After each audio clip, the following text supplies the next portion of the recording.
Hello friends, welcome to my YouTube channel Hindi medium. So आज हम बात करेंगे क्लास 9th के साइंस के एक इम्पॉर्टेंट टॉपिक के बारे में, और जिस टॉपिक का नाम है पदार्थ की अवस्था, यानी मैटर ऑफ स्टेट, यानी पदार्थ की कितनी अवस्थाएं होती है स्टूडेंट। ये क्लास 9th के अलावा अगर आप कोई भी कॉम्पिटिटिव एग्ज़ाम की प्रिपरेशन कर रहे हैं जिसमें साइंस या केमिस्ट्री आता है, तो ये लेक्चर आपके लिए इम्पॉर्टेंट है। सो ये मैंने एक माइंड मैप बना रखा है स्टूडेंट, जिससे कि आपको किसी भी टॉपिक को, किसी भी कॉम्प्लेक्स से कॉम्प्लेक्स यानी जटिल से जटिल टॉपिक को हम लोग बहुत इजी वे में, बहुत सिंपल मेथड से समझने का प्रयास करेंगे। और हम आने वाले टाइम में साइंस हो या ज्योग्राफी हो को हम लोग माइंड मैप की सहायता से ही समझने का प्रयास करेंगे। सो सबसे पहले हम बात करेंगे कि पदार्थ की अवस्था। ठीक है, बेसिकली पदार्थ क्या होता है स्टूडेंट? वह वस्तु जो स्थान घेरता हो और जिसमें भार होता हो, बेसिकली जो स्थान कवर करे और जिसमें वेट हो, ठीक है, जिसमें भार हो, उसे हम बोलेंगे पदार्थ। पदार्थ का एक और नाम है स्टूडेंट द्रव्य। ठीक है, पदार्थ का एक और नाम है द्रव्य। ठीक है, आप याद रखेंगे, इंग्लिश में इसको मैटर बोलते हैं। यानी किसी वस्तु के द्वारा अगर कोई वस्तु स्थान घेरता है और उसमें भार है, तो उसे हम लोग पदार्थ या द्रव्य कह सकते हैं। ठीक है, देखिए इस पूरे पृथ्वी में या पूरे पृथ्वी या यूनिवर्स की अगर बात किया जाए ज्ञात वस्तुओं में, तो आपका एक जो सनलाइट है, सॉरी लाइट है, लाइट हम सिर्फ कहेंगे, जो आपका लाइट है वो, और एनर्जी, जो एनर्जी है, ये बेसिकली ये दो ही चीज़ ऐसे हैं जो पदार्थ की लिस्ट से बाहर है स्टूडेंट। ठीक है, सो दुनिया में आप जितने भी चीज़ देखते हैं ना, वो सारा आपका पदार्थ की अवस्था के अंतर्गत ही आएगा, यानी पदार्थ ही कहलाएगा। आप अपने चारों तरफ एक बार नज़र घुमा के देखिए, अब जितने वस्तु को देख रहे हैं, अगर आपके सामने दीवार है तो वो भी एक आपका पदार्थ है, किताब है, कलम है, कॉपी है, आपका बेडशीट है, कपड़े हैं या आप हैं, बेसिकली ये सारे पदार्थ यानी द्रव्य की लिस्ट में आते हैं। बट आपके अगर कमरा में इस समय लाइट जल रहा है, तो वो जो लाइट है ना आपका, जिससे प्रकाश निकल रहा है, जो प्रकाश है आपका, वो एक पदार्थ नहीं है। ठीक है, क्योंकि वह प्रकाश यानी लाइट ना स्थान घेरता है, ना उसका कोई वजन होता है, यानी उसका कोई वेट होता है। या अगर आप एनर्जी की बात करें तो एनर्जी भी स्थान नहीं घेरता है और ना उसका कोई वेट होता है। सो स्टूडेंट, इस प्रकार से दुनिया की वो सारी चीज़ जो स्थान घेरे और जिसमें भार हो, ठीक है, तो ये हमारा कहलाता है पदार्थ। देखिए पदार्थ की मुख्य रूप से 3 अवस्थाएं होती है। ठीक है, ठोस, द्रव और गैस। बट स्टूडेंट, जैसे जैसे साइंस विकास करते गया, डेवलप होते गया, इसमें 2 और अवस्थाएं खोज ली गई। चौथा प्लाज्मा और 5वां बोस आइंस्टाइन कंडेंसेट। बेसिकली आज के इस लेक्चर में हम बात करेंगे ठोस, द्रव और गैस अवस्था के बारे में। प्लाज्मा और बोस आइंस्टाइन कंडेंसेट के बारे में हम किसी अनदर वीडियो में, दूसरी वीडियो में डिस्कस करेंगे। सो आज हमारा लेक्चर रहेगा ठोस अवस्था के बारे में और गैस, द्रव अवस्था के बारे में एंड गैस अवस्था के बारे में। तो स्टूडेंट, चलिए इन चीज़ों को एक एक करके हम लोग जानते हैं। सबसे पहले हम लोग समझेंगे ठोस अवस्था के बारे में। ठीक है, तो मैं थोड़ा सा इसको जूम कर लूँ और मैं आपको यहाँ पे समझाने का प्रयास करूँ कि सर ठोस अवस्था बेसिकली क्या है। ठीक है, तो देखिए जो ठोस अवस्था यानी सॉलिड स्टेट इसको इंग्लिश में बोलते हैं, और हम लोग इसके डेफिनेशन को मैं एक्सप्लेन करूँगा। जो भी मैंने की पॉइंट्स लिख रखे हैं स्टूडेंट, मैं इसको एक्सप्लेन करके आपको समझाऊंगा ताकि आपको कोई प्रॉब्लम ना हो। आकार और व आयतन निश्चित। देखिए जो ठोस पदार्थ होते हैं ना, उनका आकार और आयतन निश्चित होता है। ठीक है, जैसे अगर आपका मेज है या आपका चेयर है, तो उसका आकार कैसा है वो फिक्स है, और उसका वॉल्यूम, लंबाई, चौड़ाई, ऊंचाई यानी आयतन कितना है वो फिक्स है। या अगर हम बस की बात करें, ट्रक की बात करें, गाड़ी की बात करें, साइकिल की बात करें, ये सारे ठोस होंगे क्योंकि इनका आकार और आयतन फिक्स है यानी निश्चित है। ध्यान रखेंगे, ठीक है, आकार और आयतन निश्चित है। ठीक है, अगर दूसरे पॉइंट को देखा जाए स्टूडेंट, ठीक है, तो दूसरा पॉइंट है आपका असंपीड्य। देखिए असंपीड्य का मतलब होता है कि उसे उसकी अवस्था को बदल पाना। तो देखिए जो संपीड्य का मतलब होता है उसकी अवस्था को बदल पाना, बट हमारा जो ठोस अवस्था होता है वो एक असंपीड्य होता है। असंपीड्य इसलिए होता है क्योंकि आप जब ठोस अवस्था को ऐसे कंप्रेस करते हैं, दबाते हैं, तो वो उसकी अवस्था में कोई परिवर्तन नहीं होता है। जैसे मान लीजिए लकड़ी है, अगर आप लकड़ी को दबाएंगे तो क्या वो चिपकेगा और फिर अपने अवस्था में आएगा? तो ये नहीं हो पाएगा, ठीक है। जैसे संपीड्यता का एग्जांपल मैं दूंगा आपको। अगर आपने स्प्रिंग देखा हो, स्प्रिंग जो होता है, स्प्रिंग को हम लोग दबाते हैं और फिर उसको छोड़ने पर वो अपने मूल स्थान में चला आता है। तो इस प्रकार से याद रखेंगे जो लकड़ी, लोहा, पत्थर है, ये सब असंपीड्य होते हैं, मतलब इसकी अवस्था को परिवर्तन करके पुनः प्राप्त नहीं किया जा सकता। नेक्स्ट है अधिक घनत्व। देखिए ठोस का जो घनत्व होता है वो बहुत ज़्यादा होता है। घनत्व का मतलब यही होता है, आप इस फिगर में देख सकते हैं, मैं इस एग्जाम्पल को आपको दिखाऊंगा, ठीक है। आप इस एग्जाम्पल में देख सकते हैं स्टूडेंट, ठीक है, कि यहाँ पे आपका ये ठोस का एग्जाम्पल है बेसिकली, ठीक है। ठोस के जो कण हैं वो बहुत पास है, ठीक है। आप देख सकते हैं ये कण बहुत पास है।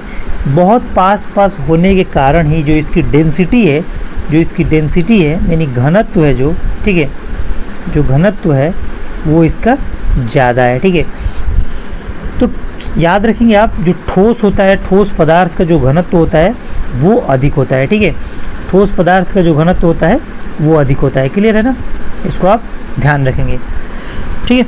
चलिए नेक्स्ट पॉइंट की अगर बात किया जाए, नेक्स्ट अगर पॉइंट की स्टूडेंट बात किया जाए तो नेक्स्ट पॉइंट है आपका, इसको मैं एक बार जूम कर लूँ।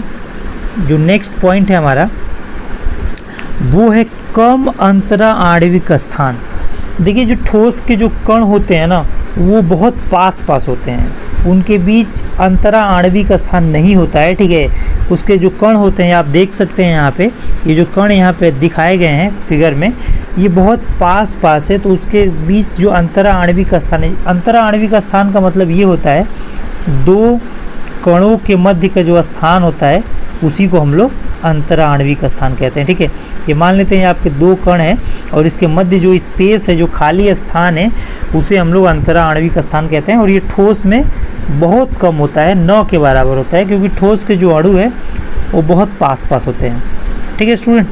ठोस के अणु आपके कुछ इस प्रकार के होते हैं, बहुत पास होते हैं, ये फिगर आप देख सकते हैं। नेक्स्ट है आपका अत्यधिक आकर्षण बल, ठीक है।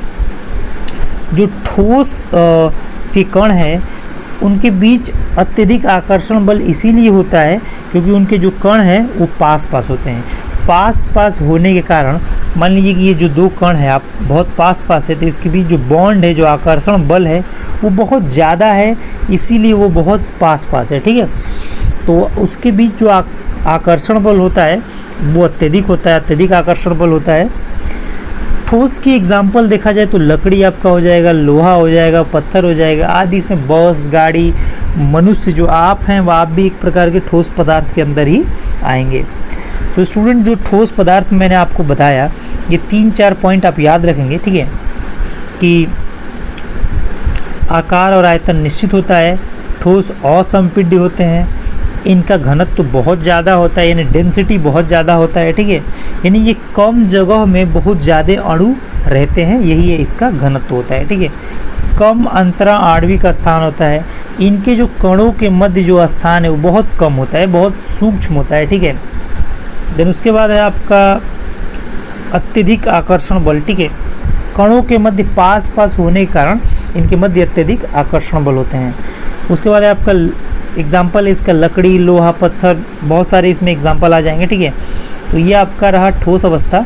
अब हम लोग देखेंगे स्टूडेंट कि दूसरी जो अवस्था है वो बेसिकली द्रव अवस्था क्या है, ठीक है। द्रव अवस्था आप इसको ध्यान रखेंगे, ठीक है। द्रव अवस्था को हम लोग समझेंगे कि सर ये द्रव अवस्था बेसिकली क्या है, ठीक है। तो मैं इसको मूल पॉइंट में ला देता हूँ, ठीक है, जो छोटा है, इससे हम लोग एक्सप्लेन करके अच्छे समझ सकते हैं। देखिए जो द्रव अवस्था होता है ना, बेसिकली इसका फर्स्ट जो पॉइंट है स्टूडेंट वो है कि अत्यंत निश्चित सॉरी आयतन निश्चित व आकार अनिश्चित होता है। जो द्रव्य अवस्था होते हैं, जो द्रव्य पदार्थ होते हैं, द्रव्य एक ऐसी अवस्था है जिसका आयतन निश्चित होता है और आकार अनिश्चित होता है। अब इसका एग्जांपल मैं आपको दे दे रहा हूँ स्टूडेंट। अगर मान लेते हैं कि आप एक गिलास 1 लीटर पानी लिए हुए हैं, गिलास में अगर 1 लीटर पानी लिए हुए हैं तो आपका पानी तो 1 लीटर ही है, ठीक है। बट अगर आपने गिलास में इसको ले रखा है तो गिलास के आकार का है। इसी पानी को आपने क्या रखा, गमले में रख दिया। इसी पानी को आपने गमले में रख दिया तो आखिर में ये 1 लीटर ही रहेगा ना पानी, बट इसका जो आकार होगा वो क्या हो जाएगा, बदल जाएगा। सो इसीलिए जो ठोस पदार्थ होते हैं, द्रव पदार्थ होते हैं, इनका आयतन निश्चित होता है और आकार अनिश्चित होता है। क्लियर है? आप याद रखेंगे, आयतन निश्चित और आकार अनिश्चित।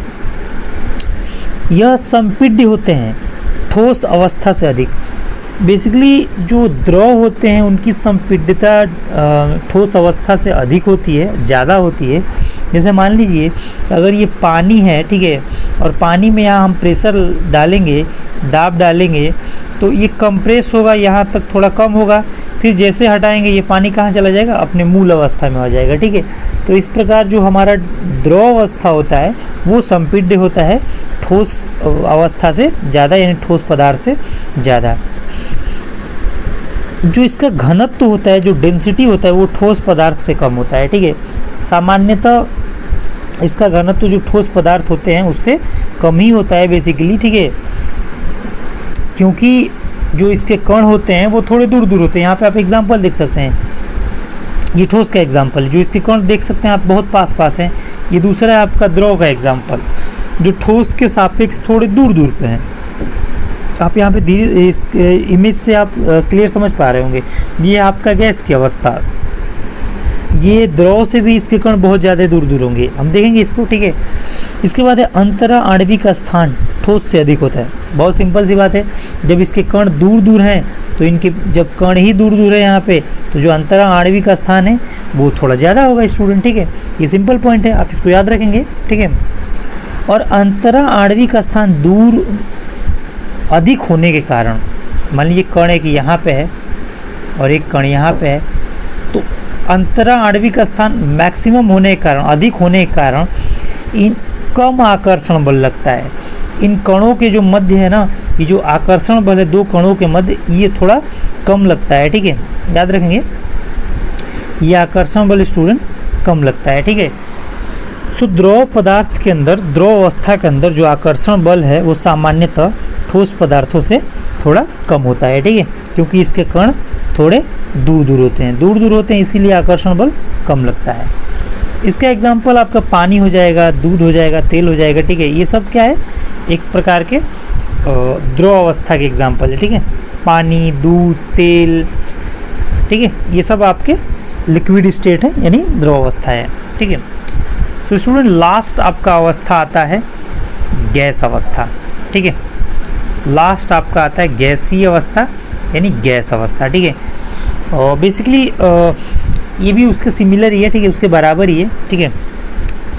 आप यहाँ पे देख सकते हैं, ये चिंकी जो सॉलिड पकड़ी हुई है, मिंकी जो लिक्विड पकड़ी हुई है, और ये डिंकी जो गैस अपने हाथों में ली हुई है, ठीक है।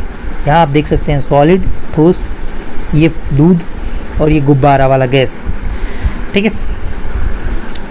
आकार व आयतन अनिश्चित होता है। जो गैस होते हैं ना, उनका जो आकार और आयतन अनिश्चित होता है। आप गैस के आकार को, जैसे मान लीजिए कि अगर किसी छोटे गुब्बारे में हम गैस रखें, भरे हैं, तो वो उसके आकार का होगा। उसी गैस को हम निकाल कर दूसरे गुब्बारे में भर दिया जाए तो वो उसका आकार बदल जाएगा, परिवर्तन हो जाएगा, ठीक है। सो आकार और आयतन दोनों अनिश्चित होता है गैस का। अत्यधिक संपीड्य होते हैं। अत्यधिक संपीड्य इसीलिए होते हैं क्योंकि इसके कण बहुत दूर दूर होते हैं। आप यहाँ पे देख सकते हैं, क्योंकि इसके जो कण होते हैं ना, वो बहुत दूर दूर होते हैं, इसीलिए क्या होते हैं, असंपीड्य होते हैं, ठीक है स्टूडेंट। सॉरी, संपीड्य होते हैं, मैक्सिमम संपीड्य होते हैं। वो ठोस से भी ज़्यादा संपीड्य हैं और द्रव से भी ज़्यादा संपीड्य हैं, ठीक है। घनत्व कम होता है। जो हमारा ये गैस अवस्था है, बेसिकली इनका घनत्व जो होता है वो कम होता है, कम घनत्व होता है। कम घनत्व होने का कारण यही है स्टूडेंट कि जो गैस के जो कण होते हैं ना, वो थोड़े दूर दूर होते हैं। आप देख सकते हैं ये कण दूर दूर होते हैं, ठीक है। तो दूर दूर रहेंगे तो इनकी डेंसिटी क्या होगी, कम होगी, ठीक है। अत्यधिक अंतरा आणविक स्थान होता है, बहुत सिंपल सी बात है। अंतरा आणविक स्थान अगर अत्यधिक है इसका मतलब यही है कि इसके कण दूर दूर हैं। अगर दूर दूर हैं तो अंतरा आणविक स्थान मैक्सिमम होगा, ज़्यादा होगा, ठीक है। और जब अंतरा आणविक स्थान ज़्यादा होगा तो कम आकर्षण बल लगेगा, ठीक है।